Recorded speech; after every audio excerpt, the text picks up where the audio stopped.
नमस्कार फ्रेंड्स, मैं श्लोतर गोपाल शर्मा आपका इस वीडियो के अंदर बहुत बहुत स्वागत करता हूं। आज मैं आपको हस्तरेखा के अंदर पामस्ट्री के अंदर सरकारी नौकरी का योग कैसे बनता है वो मैं आपको समझाऊंगा विथ एग्जाम्पल।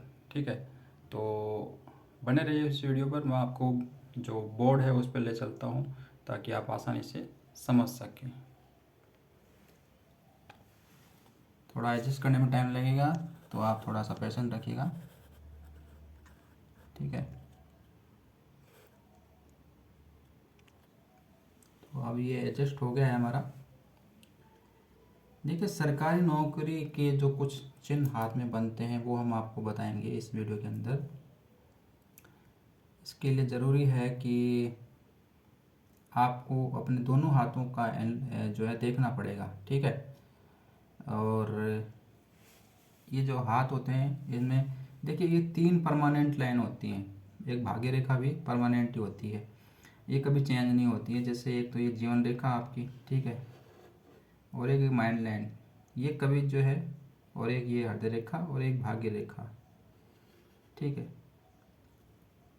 जो यहाँ तक भी रहती है। तो कहने का मतलब ये कभी चेंज नहीं होती हैं, चाहे आप कोई सा ही कर्म करो चाहे कितना ही करो।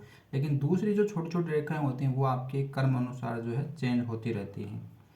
ठीक है ना, तो वो जो बनती भी रहती हैं और मिटती भी रहती हैं। इस प्रकार से कुछ साइन ऐसे होते हैं। मान लीजिए कोई व्यक्ति विदेश का जॉब करता है तो यहाँ पर उसके जो है फिश का साइन बनने लग जाएगा ऑटोमेटिकली। लेकिन वो विदेश का धंधा छोड़ देता है तो वो फिश का साइन जो है ऑटोमेटिकली खत्म हो जाएगा उसके हाथ से। कहने का मतलब है कि आपके कर्म अनुसार जो है साइन बनते भी हैं और बिगड़ते भी हैं। ठीक है, लेकिन जो मेन लाइनें हैं ये 4-5 वो ये नहीं चेंज होती। तो आज हम आपको सरकारी नौकरी के साइन जो है बता रहे हैं। इसमें क्या होता है कि सरकारी नौकरी के लिए एक तो ये गुरु पर्वत देखा जाता है और दूसरा ये सूर्य पर्वत। तो ये साइन जो मैं आपको बताऊंगा यदि आपके हाथ में है तो आप घर बैठे अपने हाथ से जान पाएंगे कि आपके भाग्य में सरकारी नौकरी है या नहीं। और जो भी ये साइन मैं आपको बताऊंगा ये सिर्फ पॉसिबिलिटी को दर्शाते हैं। इनका ये मतलब नहीं है कि आपकी सरकारी नौकरी लगी जाएगी, ये सिर्फ संभावना को बढ़ाते हैं। ठीक है, तो संभावना यानी कि कर्म तो हर व्यक्ति को करना ही पड़ेगा। जो भी मतलब कि आप परीक्षा देते हो तो पास और फेल होने के लिए परीक्षा तो आपको देनी ही पड़ेगी। ये है कि ये जो साइन जो होते हैं ये व्यक्ति की नौकरी लगने की संभावना को बढ़ा देते हैं, उसको सपोर्ट करते हैं। ऐसा नहीं है कि जिसके हाथ में साइन नहीं होंगे उसकी लग नहीं सकती नौकरी, लेकिन उसको एफर्ट ज़्यादा लगाना पड़ेगा, मेहनत बहुत ज़्यादा करनी पड़ेगी। हो सकता है उसको चेक भी लगाना पड़े, या हो सकता है उसको 10 साल 15 साल लग जाए सरकारी नौकरी की कोशिश करते हुए। ऐसा भी मैंने देखा है। लेकिन ये जो साइन होंगे तो ये सपोर्ट करेंगे। तो सबसे पहला ये देखिए गुरु पर्वत। यदि यहाँ पर आपका कोई त्रिभुज का चिन्ह बनता है, त्रिभुज जिसे ट्रायंगल कहते हैं, तो ये आपको सरकारी नौकरी यानी सरकार के क्षेत्र से लाभ देता है। ठीक है, ये पहला निशान है, इसको आप नोट करके रखिएगा। दूसरा है कि आपकी कोई संरेखा जो है बहुत साफ गहरी यहाँ तक हो या फिर यहाँ तक हो। ठीक है, ऐसी संरेखा सूर्य रेखा आपकी हथेली में होगी बिना कटी फटी, तो वो भी इंडिकेशन देती है कि सरकार से आपको लाभ मिल सकता है। हालांकि ये सरकार का क्षेत्र नहीं है, सरकार सिर्फ यहीं पर है, ये सरकार का क्षेत्र माना जाता है, मान सम्मान का, धर्म का यहाँ पर है। ठीक है, ये सरकार का क्षेत्र है, लेकिन ये नेम फेम का क्षेत्र है। सूर्य के जो नीचे पर्वत होता है ये वाला, ये नेम फेम का है। ठीक है, अब जिस व्यक्ति की सरकारी नौकरी लगती है समाज में उसका ऑटोमेटिकली नेम फेम हो जाता है। ठीक है, चाहे वो चपरासी ही बनो लेकिन फिर भी यार उसकी सरकारी नौकरी है तो ऑटोमेटिकली उसका नेम फेम बढ़ गया। आईएएस बन जाए, आईपीएस बन जाए तो बात कहना ही क्या। ठीक है, तो ये नेम फेम को दर्शाती है सनलाइन। ठीक है, कि व्यक्ति को नेम फेम मिलेगा। अब नेम फेम मिल रहा है तो उसके लिए क्या होता है, या तो बहुत बड़ा बिजनेसमैन हो, या फिल्म स्टार हो, या गवर्नमेंट जॉब लग जाए। इसका यहाँ से क्यों कनेक्शन ज़रूरी है, क्योंकि जिस व्यक्ति की गवर्नमेंट सर्विस लगती है उसका दिमाग बहुत अच्छा होना चाहिए। तो या तो आपकी सूर्य रेखा जो है मस्तिष्क रेखा से तक पहुँचे, या फिर हृदय रेखा यानी कि जिसका मन सरकार के अंदर हो, इच्छा हो सरकारी नौकरी करने की, वो उसी की लगती है। तो आपकी सूर्य की जो लाइन है वो बिना कटी फटी होनी चाहिए और बहुत मजबूत होनी चाहिए। ठीक है, इसको क्रॉस कर जाए तो और भी ठीक है, लेकिन ज़्यादा नीचे नहीं जानी चाहिए। चंद्र पर्वत तक चल जाए तो फिर मुश्किल हो जाता है। ठीक है, तो ये मैंने एक तो पहला साइन ये बताया, दूसरा साइन सन रेखा, सूर्य लाइन। ठीक है, अगला है कि आपकी ये जो लाइन है हृदय रेखा, ये सिर्फ यहीं तक रहे। ठीक है, ये यदि यहाँ भी चली जाती है तो कोई दिक्कत नहीं है।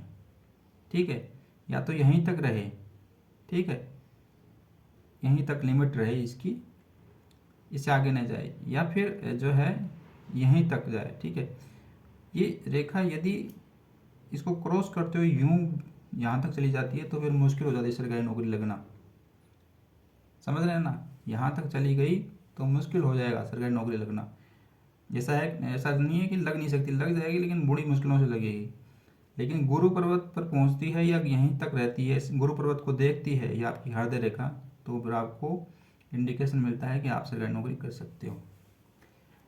ये तो मेन चीज़ें हैं। आगे और मैं बता रहा हूँ, देखिए यहाँ से कोई रेखा निकल करके, भाग्य रेखा से कोई रेखा निकल करके आपके गुरु पर्वत पर पहुँच रही है तो आपका सरकार से भाग्य जरूर जुड़ेगा। ठीक है, इसी प्रकार से यहाँ से कोई रेखा निकल करके सन पर्वत पर पहुँचती है या सन लाइन को टच करती है तो भी आप सरकार से जुड़कर नेम फेम प्राप्त कर सकते हैं, लेकिन इसमें इतना संभावना नहीं बनती। ये गुरु पर्वत वाली जो है ये बहुत अच्छी है। ठीक है, और जितना ज़्यादा लेट ये कनेक्शन बनाएगी गुरु पर्वत से जो रेखा निकलती है, उतना ही लेट आपका सरकारी नौकरी लगने का योग बनेगा। मान लीजिए यहाँ से बना रही है कनेक्शन ये, तो आपका 25 से लेकर 30 साल की उम्र में आपका सरकारी जॉब लग जाएगा।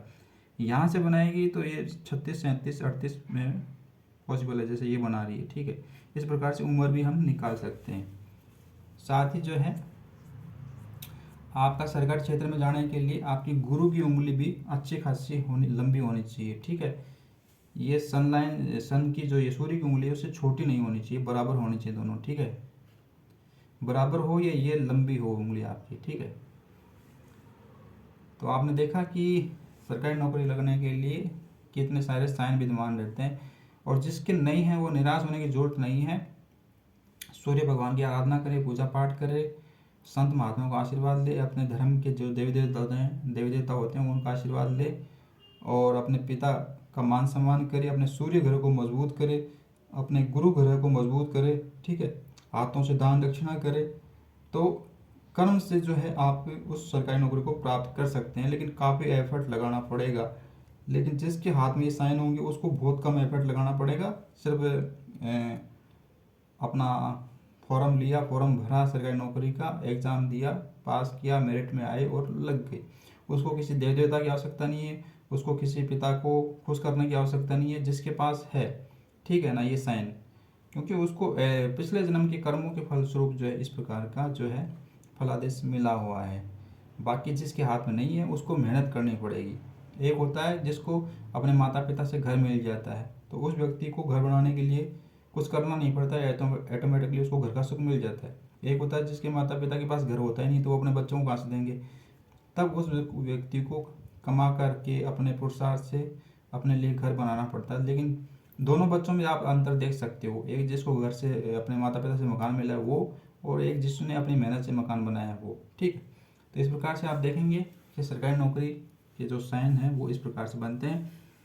तो आपको पसंद आया तो वीडियो को शेयर कीजिए, लाइक कीजिए, और इस वीडियो को दूर दूर तक पहुंचाइए ताकि हर व्यक्ति अपने घर बैठे जान सके कि उसके सरकारी नौकरी योग है या नहीं।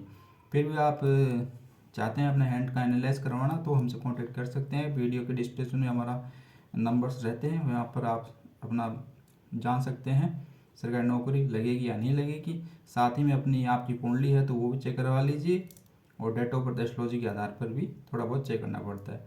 तो बहुत बहुत धन्यवाद वीडियो देखने के लिए।